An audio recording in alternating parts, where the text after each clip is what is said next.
GMA bumaba ang kita, ABS-CBN nakabawi sa pagkalugi.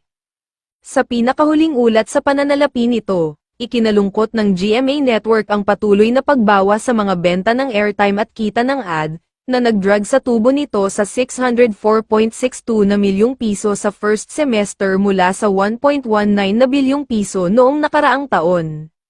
Bumaba ng 8% ang kita sa 7.78 na bilyong piso, kung saan sinisisi ng GMA ang pagbabago ng tanawin ng mga gawin ng manonood at advertiser, na lumilipat online.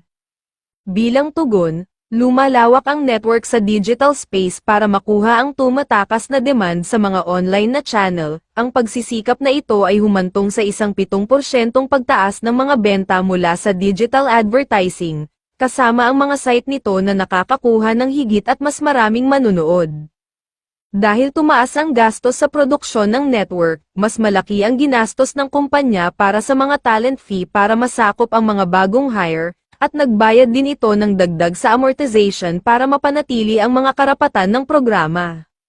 Samantala, ibinaba ng media giant na ABS-CBN, na dating nakikipagkompetensya sa GMA para sa free TV leadership, ang pagkawala nito ng 5% sa 2.02 na bilyong piso sa pagtatapos ng Hunyo, katulad ng karanasan ng GMA, na offset ito ng kumpanya sa pamamagitan ng pagbawas sa gastos ng 4% hanggang 10.21 na bilyong piso, nang walang TV airtime.